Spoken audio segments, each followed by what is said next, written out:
नमस्कार, आज से भारत देख रहे हैं आप और मैं हूं आपके साथ जावेद अली। आज से भारत पर ऑपरेशन बेनकाब लगातार जारी है और ऑपरेशन बेनकाब के जरिए लगातार हम ग्राम पंचायतों का रुख करते हैं।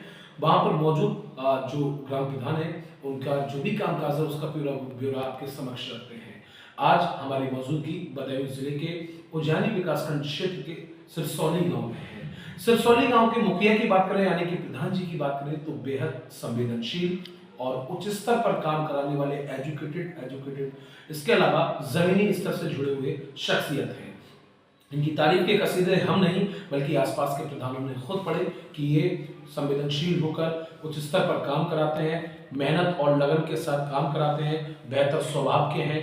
इसके अलावा ये पहली पंचवर्षीय है प्रधान जी की। इस पंचवर्षीय में प्रधान जी ने इन 4 सालों में कितना कामकाज कराया है, 1 साल का जो समय बचा है उसमें क्या कुछ करने जा रहे हैं, ये सारी जानकारी प्रधान जी से लेंगे। प्रधान जी, सबसे पहले बहुत स्वागत है आपका आज सेमिनार पर। आपकी तारीफ की कसीदे आसपास के खुद मौजूदा प्रधान ने कसे और बेहद संवेदनशील आपको बताया गया और खुद हमने देख लिया आप डाउन टू अर्थ शख्सियत है। इन 4 सालों में बेहतर सफर आपका रहा है। मैं चाहूंगा खुद आप हमारे दर्शकों को बताएं कि आपने इन 4 सालों में कौन कौन सी कार्य किए। देखिए, हमने अपने गांव में प्रधान का इलेक्शन फर्स्ट टाइम लड़ा था। फर्स्ट टाइम में जो है बहुत अच्छे वोटर थे। जनता ने हमें उनका धन्यवाद आभार करता हूँ जी। हाँ, और मैंने भाई जितना अपना हो सका मैंने कहा था मैं अपने जी जान से मेहनत से गांव का विकास करूँगा और वो मैंने अपने गांव का विकास किया। अपने स्कूल में भी टैली का काम करवाया। स्कूल में जो है बच्चों को खाने के लिए टीन सेट डलवाया। पंचायत घर का हमने जो है टैली करवाया और अपने गांव में सारे सीसी रोड जो बचे हुए थे वो डलवाए। कई जगह ऐसी व्यवस्था थी यहाँ निकलना मुश्किल था, वहाँ पुलिया बनवाई है। और अभी भी इस समय जो मेरा एक काम चल रहा है वो पिछले मतलब शुरू से लोगों की मांग रही थी पिछले 25-30 सालों से कि वो पुलिया बनवाई जाए जिससे ऐसी पानी की निकासी हो सके। रास्ता बंद था लोगों का जाटक सवाल की तरफ। तो आज हमने वहाँ पर एक पुलिया का निर्माण हो रहा है। कुल मिलाकर आपने वो पहल शुरू करी जहाँ वर्षों से लोगों का इंतजार था, वो मैंने काम किया। एक आपके स्वभाव को लेकर हमने कई ग्रामीणों से बातचीत की। उन्होंने बताया कि पहले के प्रधानों ने, हालांकि उनकी बुराई नहीं कर रहे हैं, उन्होंने बताया कि पहले के प्रधानों ने ना उनके बीच में खड़े होते थे ना उन्होंने कोई कामकाज किया।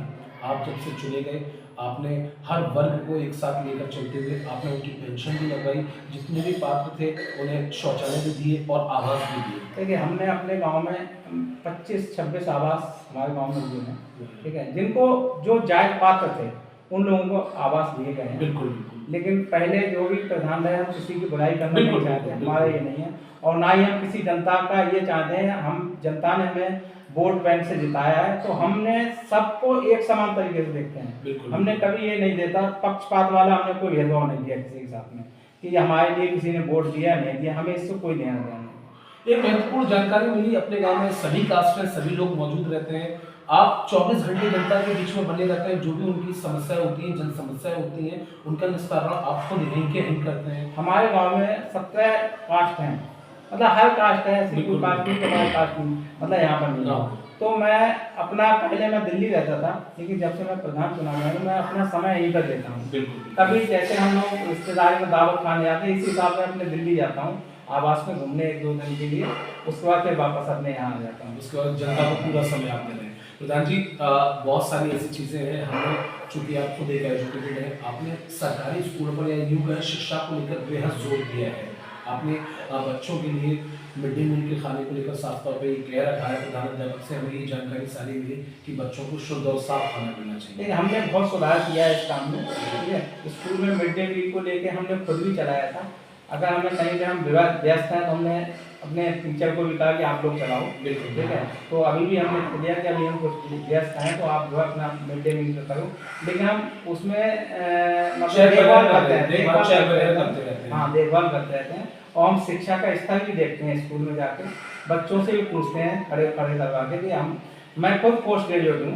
इसीलिए मुझे आपके बारे में जानकारी। तो मैं जो है किसी मास्टर के मतलब मैं हर क्षेत्र में मुझे नॉलेज है, बिल्कुल सारी फील्ड में नॉलेज है। तो बच्चों से मैं जाके जानकारी ले लेता हूँ जो क्या है। तो थोड़ा तो फर्क पड़ता ही है मास्टर टीचरों के ऊपर कि हाँ जो है अगर प्रधान गांव आ रहे हैं हमारे स्कूल के अंदर तो उसको जो है मान सम्मान उनके बीच में बरकरार रहता है। प्रधान जी और जी जी आप अपनी बात अभी तो हम प्रधान मतलब इस पंचवर्षीय में प्रधान है।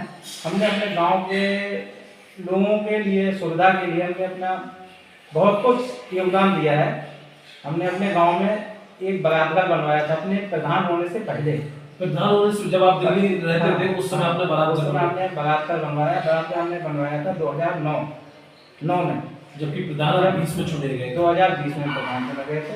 2010 में हमारा बेटा जिला पंचायत सदस्य बना गया था। 2010 से जी जी हाँ। तो हमने एक कम से कम 1000 गज में बरातघर बनवाया हुआ है। बहुत बड़ा बरातघर है। आप समझ सकते हैं जब प्रधान जी फ्री कॉस्ट है, कोई भी जाति का जनरेटर भी लगवाया हुआ है, सब व्यवस्था पूरी व्यवस्था। एक रिजॉर्ट की तरह, एक मैरिज होम की तरह बारातघर सिरसौली में बनवाया गया है। और उस समय में दर्शकों बनवाया गया है जब आप प्रधान जी के मन में किसी तरह का कोई विचार नहीं था कि उन्हें कोई किसी तरह का इलेक्शन लड़ना है। उन्होंने सिर्फ ये योगदान अपने गांव, क्योंकि उनकी मातृभूमि ये सिरसौली है, इसीलिए उन्होंने अपना योगदान अपनी जनता, अपने ग्रामीणों को दिया, ताकि जो गरीब तबके के हर तरह के लोग होते हैं उनकी बहुत सारी समस्याएं होती है, पैसा वगैरह नहीं होता, ताकि उन्हें इधर उधर ना भागना पड़े और अपने बच्चों की वो सादगी के साथ, खुशी के साथ गांव में ही शादी करें। जनरेटर वगैरह सब कुछ, सारी व्यवस्था, सारे इंतजाम प्रधान जी के द्वारा कराए गए। प्रधान जी अभी तक का सफर बेहद शानदार है। आसपास के प्रधान तो आपकी तारीफ कर रहे हैं, ब्लॉक में भी शायद आपका विकास को लेकर पहला नंबर आता है, जहाँ तक की हमें जानकारी है। 1 साल का समय बचा है, इस 1 साल में अपनी जनता के लिए, अपनी ग्रामीणों के लिए क्या कुछ करना है? ये 1 साल बचा है, इसमें हमारी कोशिश ये रहेगी जो काम मतलब अधूरा है हमारे गांव के अंदर, जो जरूरत है, जैसे गांव में लाइटिंग करवानी है, ठीक है, लाइटिंग का काम करवाऊंगा। एक आध और सीसी 1-2